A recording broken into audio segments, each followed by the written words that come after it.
that's where I've got to leave it today because of the nature of the ongoing investigation. Beyond that, it would be inappropriate to comment on them today. Generally speaking, how would you characterize race relations in the community, and if race played any role in this particular case?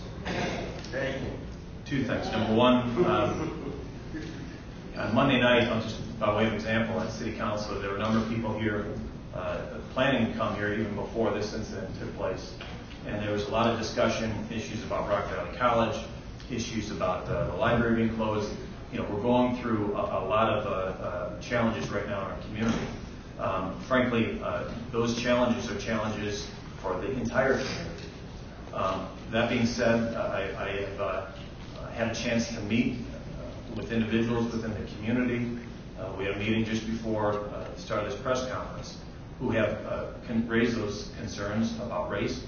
And my commitment is to be, as mayor, with the other leadership in this community, is to have an open dialogue on race, an open dialogue on all of the issues that are challenges within this community. I've said many times, my commitment to excellence everywhere, excellence for everyone. I mean when I say it. And we all know the history of challenges and lawsuits with our school district, challenges with various aspects of questions of fairness, equity, and race relations. So my commitment today, and this is not to pass judgment on this case, because as I said, it would be inappropriate. All of the law enforcement officials up here have said that today. We simply can't.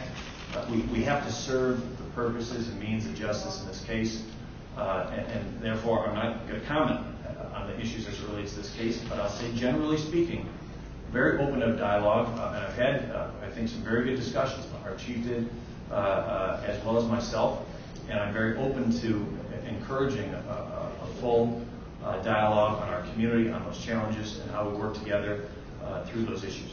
Mayor, even though the timeline is basically open at this point, however, will there be regular times when the public will be informed on the nature of this investigation on a regular basis?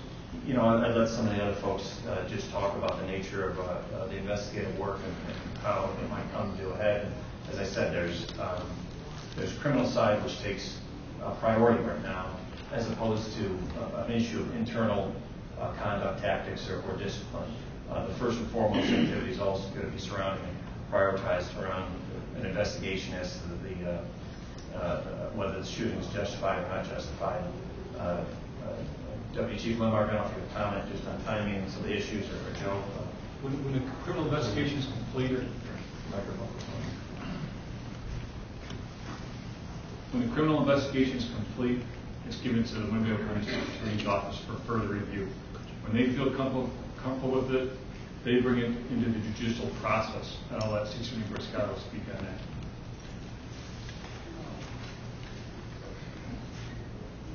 I appreciate and I fully understand the public's desire to gather information themselves about what has occurred, and that's natural, and we understand that, and the process understands it.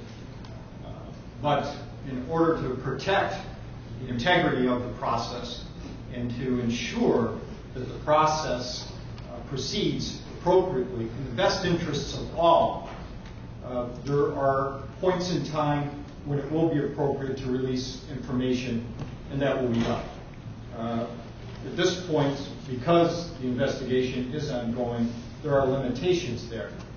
But I want to assure everybody that those limitations are there and in place to guarantee the integrity of what is going on. That is why you are looking right now at independent agencies and independently elected officials before you. The Office of the Coroner is an independent office, independently elected, which is charged with a specific duty in this community. The mayor and the police department.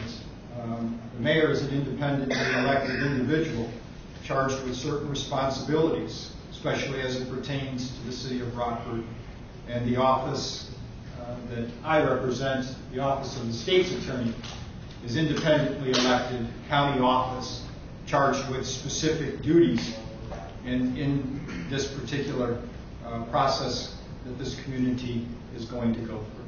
It was Mr. mentioned, I'm sorry, go ahead. I'm sorry.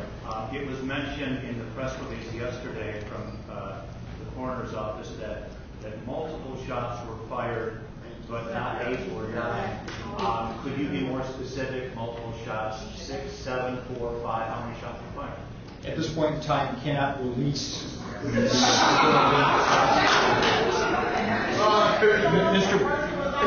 Biscotto, due to the volatility of this incident, why not bring someone from the outside instantly just to kind of, appease those who have questions? I'm not going to comment on whether or not there's the appropriate. The question was, why not bring somebody in from the outside? I'm not going to comment or speculate on that because I just think it's an inappropriate way to look at the investigation.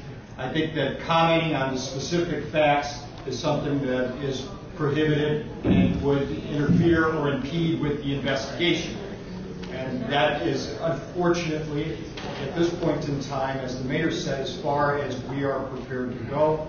Those rules exist in order to protect the integrity of the investigation. And I'm just going to ask, too, for members of the public, we'll stay here and try to answer as many questions as we can, but I have to ask that we take one question at a time and that we don't have comments from any of the media or the gallery that's here while those questions, we're to make every effort that we can to answer those questions. And if we can't have that happen, we'll have to ask those who are violating that rule to leave. We also have fire code issues which require us to keep these aisles open. And if we can't simply ignore those rules. I'd ask that people take a seat if they can, stand along the back of these aisles, and up here must stay open. Thank you very much.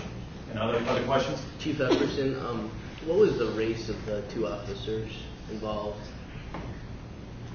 Both officers are Caucasian males. State's Attorney Biscotto, if this does move forward to a grand jury, will the officers' prior history and their use of excessive force in the past, will that be brought in even if they were found to have rightly used excessive force in the past? Just as I indicated to Mark, I appreciate the fact that these are questions that you have and it would be naturally information you'd like to know at this point in time. But 2 things. One, discussing that kind of detail of the investigation wouldn't be appropriate. And furthermore, speculating on what might or might not be presented to the grand jury would not be appropriate. And lastly, talking about what information would be presented to a grand jury proceeding would also be something that would not be appropriate public comment. Chief Epperson, are there general guidelines for when an officer is able to shoot when there's people in the vicinity?